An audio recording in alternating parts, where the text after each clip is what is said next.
હવે આપણે દાખલા નંબર 8 ની વાત કરીએ। અહીંયા આપણને રકમ પણ અલગ આપેલી છે અને દાખલો પણ અલગ છે, તો અહીંયા ધ્યાન આપજો। તો અહીંયા રકમ એવી કંઈક છે કે 10 દિશાવાળી ભેંસોનું મૂલ્ય જે છે એ 950 છે, 5 મૂળા ભેંસોનું મૂલ્ય જે છે 821 છે। તો બધી ભેંસોનું સરેરાશ મૂલ્ય કેટલું થાય? આપણને અહીંયા ભેંસવાળો દાખલો જોવા મળશે કે 10 દિશાવાળી ભેંસોનું મૂલ્ય જે છે 950 અને 5 મૂળા ભેંસોનું જે મૂલ્ય છે એ 821 રૂપિયા મળે છે। તો બધી ભેંસોનું સરેરાશ મૂલ્ય કેટલું થાય? તો આપણે દાખલો જોવાનો છે। હવે આપણે વાત કરીએ 10 દિશાવાળી ભેંસોનું મૂલ્ય। તો દિશાવાળી ભેંસો છે એ 950 છે અને અહીંયા રકમ આપેલી છે 10, તો એના ગુણ્યા 10, તો આપણને 9500 આખું મૂલ્ય મળે છે। હવે 5 મૂળા ભેંસોની વાત કરીએ તો એનું મૂલ્ય જે છે 821 અને ટોટલ કેટલી છે તો કે 5, તો 821 ગુણ્યા 5 કરીએ તો આપણને 4105 મળે। હવે આપણે 9500 અને 4105 નો સરવાળો કરવાનો છે। તો આપણે આ બંનેનો સરવાળો કરીએ તો આપણને મળે છે 13605। જે આ 10 દિશાવાળી ભેંસો અને 5 મૂળા ભેંસોનું ટોટલ મૂલ્ય જે છે આપણને મળે છે 13605। હવે અહીંયા આપણને કીધું છે કે સરેરાશ મૂલ્ય જણાવો। અહીંયા 10 અને 5 15, તો હવે આપણે બધી ભેંસોનું સરેરાશ મૂલ્ય જાણવાનું છે। તો આપણે 13605 એના ભાગ્યા 10 ને 5 15 ભેંસો, તો 15, તો આને આપણે ભાગાકાર કરીએ તો આપણને એક ભેંસની કિંમત જે છે 907 રૂપિયા મળે છે। તો બધી ભેંસોનું સરેરાશ મૂલ્ય થઈને 907 રૂપિયા થાય છે। પછી દાખલા નંબર 9 કે શાળામાં ઉમેશની 11 મહિનાની હાજરી જે છે 396 છે, તો પ્રતિમાસ સરેરાશ હાજરી કેટલી થાય? હવે આપણને દાખલા નંબર 9 ની અંદર એવું કંઈ કીધું છે કે શાળામાં ઉમેશની 11 મહિનાની હાજરી જે છે એ 396 છે, તો પ્રતિમાસ સરેરાશ હાજરી કેટલી થાય? તો હવે આપણે સરેરાશ શોધવા માટે કુલ સંખ્યા અને એના છેદમાં જેટલી પણ રકમ આપેલી હોય એ આપણે લખવાની છે। તો આપણને કુલ જે સરવાળો છે એ આપણને 396 મળે છે, તો આપણે 396 લખી દેવાના છે અને પ્રતિમાસ સરેરાશ હાજરી અહીંયા આપણને 11 મહિના આપેલા છે, તો ભાગાકારમાં પણ 11 જ આવશે। તો 396 ભાગ્યા 11 કરીએ તો આપણને પ્રતિમાસ હાજરી જે છે એ 36 મળે છે।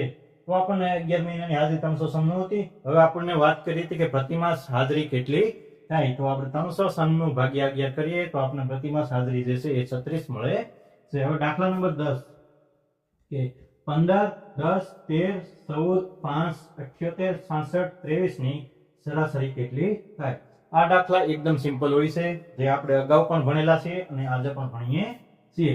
તો આ બધાયનો સરવાળો કરવાનો છે। અહીંયા જેટલી પણ રકમ આપેલી છે એ આપણે બધાયનો સરવાળો કરીએ તો આપણને ટોટલ સરવાળો મળે છે જે 224 મળે છે। અને કુલ કેટલી સંખ્યા છે? 1, 2, 3, 4, 5, 6, 7 અને 8, તો આપણે છેદમાં લખવાના છે 8। તો 224 ભાગ્યા 8 કરીએ તો આપણને જવાબ મળે છે 28। તો આ બધી રકમની સરાસરી જે છે એ મળે છે 28। તો આવી રીતના સરાસરીની અંદર સરળ દાખલા હોય છે અને આ ચેપ્ટર જે છે એ એકદમ સરળ અને સિમ્પલ છે।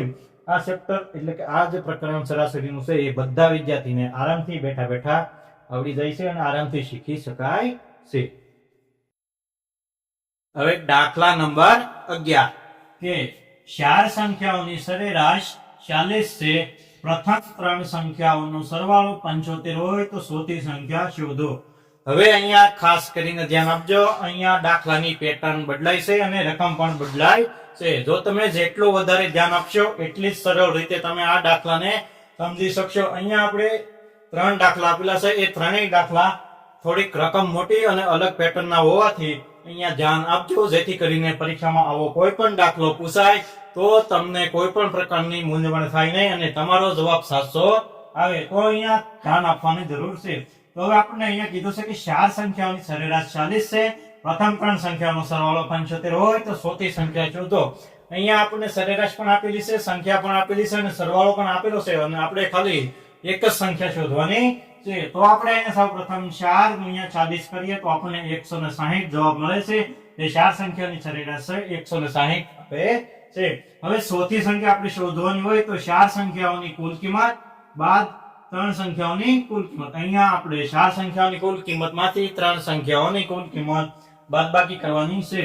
તો અહીંયા હવે આપણે 3 સંખ્યાઓનો જે સરવાળો છે એ 75 મળે છે, તો આપણે ચાર સંખ્યાઓની કુલ કિંમતમાંથી 75 ને બાદ કરવાનો છે. અહીંયા આપણને ચાર સંખ્યાની કુલ કિંમત જે છે 160 મળેલી છે. તો 160 માંથી આપણે 75 બાદ કરીએ તો આપણને જવાબ મળે છે 85. તો ચોથી સંખ્યા જે છે એ આવે છે 85. તો આ દાખલો ફરીથી સમજાવું કે ચાર સંખ્યાની સરેરાશ 40 હતી. પ્રથમ ત્રણ સંખ્યાનો સરવાળો 75 હતો. તો આપણે ચોથી સંખ્યા શોધવાની હતી. હવે આપણે અહીંયા 4 ગુણ્યા 40 કરીએ તો ચાર સંખ્યાનો જે આપણને સરવાળો છે 160 મળે છે અને ત્રણ સંખ્યાનો સરવાળો જે હતો એ 75 હતો. તો 160 માંથી 75 બાદ કરીએ તો આપણને 85 એ ચોથી કિંમત મળે છે.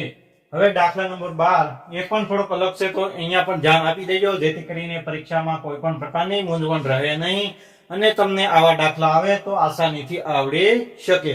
હવે સહસંખ્યાઓની સરેરાશ જે છે 8 છે. કોઈ એક સંખ્યા ઉમેરવાથી સરેરાશ 10 થાય છે તો નવી ઉમેરેલ સાતમી સંખ્યા જણાવો.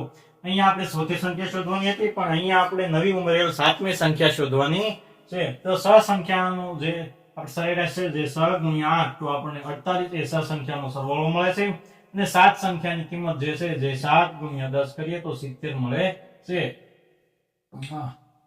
કોઈ એક સંખ્યા ઉમેરવાથી સરેરાશ 10 થાય છે. અહીંયા સહસંખ્યા હતી આપણે એક સંખ્યા સાતમી ઉમેરી તો અહીંયા સરેરાશ થાય છે 70. તો અહીંયા પહેલા 8 સરેરાશ હતી એની પછી 10 સરેરાશ થાય છે. તો સૌપ્રથમ જે 8 સરેરાશ હતી એમાં સહસંખ્યા હતી તો 6 ગુણ્યા 8 તો 48 અને અહીંયા સરેરાશ 10 થાય છે અને સંખ્યા 7 થાય છે તો 7 ગુણ્યા 10 તો 70. હવે આપણે સાતમી સંખ્યા શોધવાનું કીધું છે તો 70 માંથી 48 બાદ કરીએ તો આપણને જવાબ મળે છે 22. તો આપણી જે નવી સાતમી સંખ્યા જે ઉમેરેલી હતી એ 22 મળે છે.